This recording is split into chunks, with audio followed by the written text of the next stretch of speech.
What do you do with a drunken sailor? Usually you throw them overboard, but in this sense, we remake them in a new way. Assassin's Creed Black Flag launches on July 9th. I've been playing the game for roughly about 2 weeks. I think I'm about 34 hours in. And I'm going to tell you, man, I think the game is is a really telling special title. It showcases a lot of what was really great about Assassin's Creed Black Flag while removing things that I felt were clouding what could have been something very special.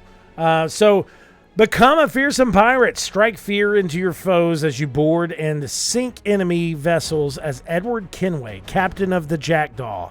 Whether blending into crowds or leading daring assaults, switch between silent takedowns and fierce brawls as you effortlessly wield swords and pistols. With a cast of historical pirate legends at your side, defy empires amidst the age-old conflict opposing the Assassins and Templars. So, Assassin's Creed Black Flag was something really special. A lot of fans thought it was for sure one of the biggest games in the series. I've got to say, one of the things that I did not like about about Assassin's Creed Black Flag originally was the fact that the mainline focus on this was not a little-known character named Desmond Miles. And he was the main character in the Assassin's Creed series from Assassin's Creed 1 to Assassin's Creed 3. I was extremely upset when Desmond Miles died. I felt like the overall aspect of the series was lost because I really thought eventually we were going to get a modern day Desmond Miles game. So I think that's the reason why I had such an issue playing Assassin's Creed Black Flag as well, because the mainline character Desmond Miles was no longer the feature. There are new sections in the game after taking out that modern aspect of the game to where they're like rifts, and you do somewhat get the same exact type of experience. Instead of you going to Abstergo Entertainment, though, you go into this rift, and this entity will talk to you about the genealogical connection between you and Edward and how similar you are and blah, blah, blah, blah, blah. I'm not going to talk about that much here. I don't want to ruin that experience for anybody that hasn't played the game yet. But I will say I thought that was kind of a cooler touch because you know that by playing this, you know that you are in an animus, and it kind of gives you the feel that you are the user. You know, when I played the game originally and you're this character that works at Abstergo Entertainment, you know, I even though he was a nameless character, I still felt like that, like, what was the point of having that character? What was the point of that extra story of him working at a video game studio and what? I just didn't understand it. And I didn't feel like it was a connective type of situation like you would have with Desmond or whatever. In this sense, you are the user, you know, and I feel like that kind of makes that aspect of the game a little bit more grounded. So next I want to talk about the visual fidelity in this game. Oh my God, man. I thought it looked spectacular. I did play it on a base PS5, but I have a pretty fantastic TV, though it does not hit like 120 refresh rate. It does a 60 refresh rate, and I played it on fidelity, and I thought it looked amazing. Now I'm sure if I had a TV that did 4K at 120 frames per second, and it was just like this mega TV, playing the game on my PS5 Pro would mean more, you know. But we have a PS5 Pro, and there's not a reason to utilize it if my TV can't masterfully, you know, change the dynamic of the gameplay and stylization. You know, I don't know. Maybe I'm using the wrong system, but I will say the base PS5, I mean, it looked great. I really enjoyed how much work they put into changing the overall visuals of this game to such an updated standard, going into the aspect of like the underwater elements, the sea battles, the dynamic weather, the facial visuals, the mocap, the way that your character moves. I mean, everything feels like it's been updated. And there has been 90% of this game was rebuilt from the ground up. Some of the same elements were used, but a lot of the visuals were completely redone. They redid voice work. They did all kinds of stuff into this game to make it a new stellar experience.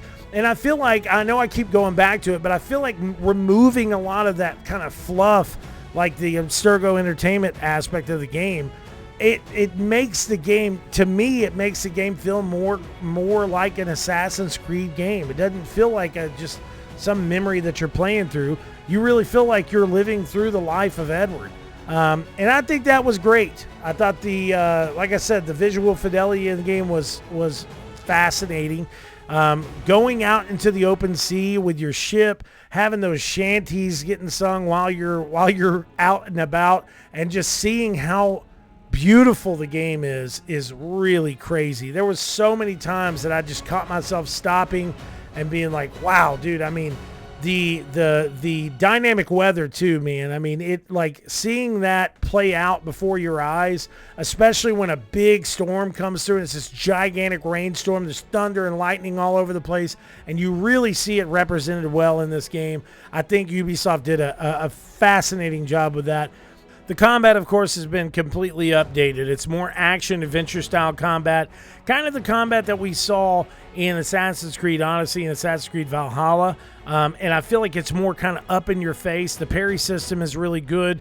The overall combat with the swords and the pistol is really good as well. And even the combat that you utilize while on the ship feels like it's more fine-tuned and tight compared to what it was originally. One thing that I did really get upset about with the combat, though, is the fact that you cannot use your hidden blade like you could in the original. I don't know why that was removed. I thought that was something that kind of made Edward's character somewhat unique. And instead of just always using it as, an assassination weapon, he would use it. You could utilize it however you wanted to. You could use it as a main weapon. And it was so cool, man. Like, it kind of made Edward feel like, the pirate that he is, because he's like, yeah, okay, I get it, that these are meant for hidden blades and blah, blah, blah, but that's a blade. I'm going to use it how I want to. I thought that was something that was kind of a missed opportunity in this game. But the overall combat felt really, really good. It felt more more modernized, and it felt like it was a lot more fast-paced. It was easier to kind of get a footing on what, the type of character that you are. You are a pirate, and you're going to use your swords in such a vicious way when taking on these characters. Now, you can get more weapons or whatever. You can't pick up enemy weapons, but I will say that it felt much better, and it felt like a way better experience. Now, with the story of the game, I know I'm kind of jumping back on this, but this is something I forgot to talk about. The story of the game, of course, they removed a lot of the, modern day elements. And this is all about Edward, and I said that's what I enjoyed about the game. But I didn't think that I would miss a storyline that was an addition to the game like I did, and that's Assassin's Creed Black Flag's DLC, Freedom Cry. So in the game, Adewale is he is your first mate. He is the chief mate, or the main dude. Like, if the captain goes down, then Adewale would have been in charge. And I think that's what I really liked about Assassin's Creed Freedom Cry, is not only did you see Adewale kind of step away from the life of a pirate, but you saw him in a way that really kind of showcased a really deep and dark story. So in that DLC, Adewale steps away from the life of the pirate, but at that point in time, that is a game that I did play. I didn't play Black Flag all the way through, but when Freedom Cry came out, I don't know why, but it came out as like a standalone game as well, and I was like, screw it, I'm just going to play it. And I loved it. It was awesome. It was about him like liberating slaves and in Haiti, and like I just, dude, I thought it was so cool, and I thought it was such a branching story because he leaves the pirate life to end up joining the Assassin's Order, and I felt like his story was as meaningful as Edward's story, but seeing that didn't get added into the game was a disappointment, and I knew that from the get-go. I do understand that they've said that this DLC was not going to be in the game, but I didn't think it was going to be something that I really kind of thought of. I was like, well, it was fun.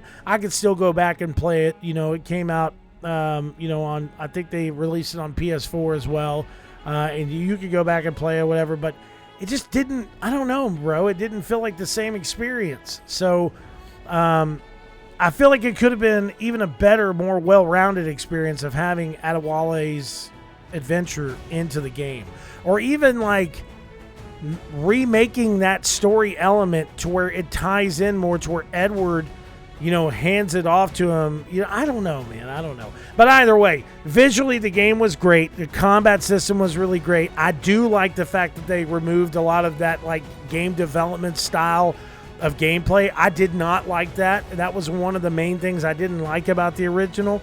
But the visual aspects of this game are stellar. The new story elements are really a wondrous experience. And it feels like with this game, they're somewhat getting back on track. They're getting back on track to have more kind of Assassin's Creed games that are based in the Assassin's Creed universe that refocus back on the Assassins and the Templars battles. A lot of people didn't like Mirage, for some reason, but I felt that was one of those games that was kind of leading us down this path. And seeing Black Flag be kind of redone in this style and play, I felt like this is the right steps for Ubisoft to be taking. Now, as I said, I did enjoy this game, but I feel like the smallest elements of the game really kind of changed how I felt about the game. And one of those big elements, of course, was not being able to use the hidden blade however I wanted to use it. It was kind of irritating that I only got to use it during assassinations. It just didn't make sense to me. And honestly, one of the big things that kind of dampened the experience for me was the fact that Freedom Cry wasn't a part of it. And I know some people will say, they've said it from the get-go, it wasn't going to be there. But like, if you haven't played Freedom Cry, dude, like that game and that story was stupendous. It was really, really dark. And it was, I don't know, man. I just really liked that experience. And I feel like it could have made the game much better. But overall, I really did enjoy my experience with this game. I thought it was really great. I thought that the overall visuals were just stunning. The remastered visuals were great, but also the fact that they went back and they went back and did a lot with the new elements of like revoicing the character and revisiting a lot of these type of frameworks that they could have easily just slapped some stuff on there and been like, okay, we're going to push it out, and it's a remaster. But we've seen a lot of these studios out there that have done these remasters, and they've kind of been BS.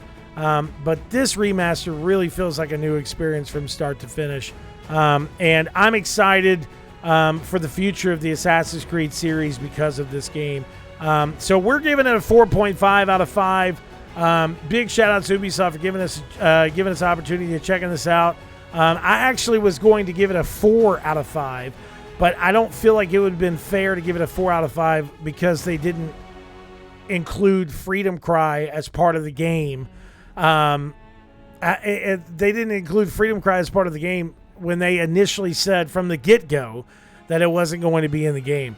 But if you do get a chance, if you beat this game and you want to try something different, I definitely think that you should check it out. If you do have a Nintendo Switch, they did do a Rebel collection on the Nintendo Switch. It came out about 5-6 years ago or so, maybe 7 years ago. But it has all these different, titles all wrapped up in one.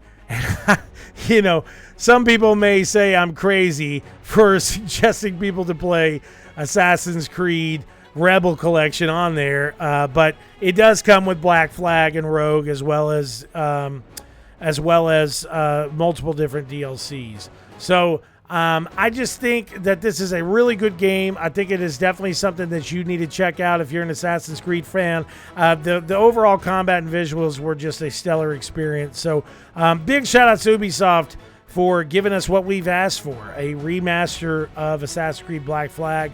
And I got to say, I was an idiot for never pushing through and just playing it originally, but all the way through originally, let's say that.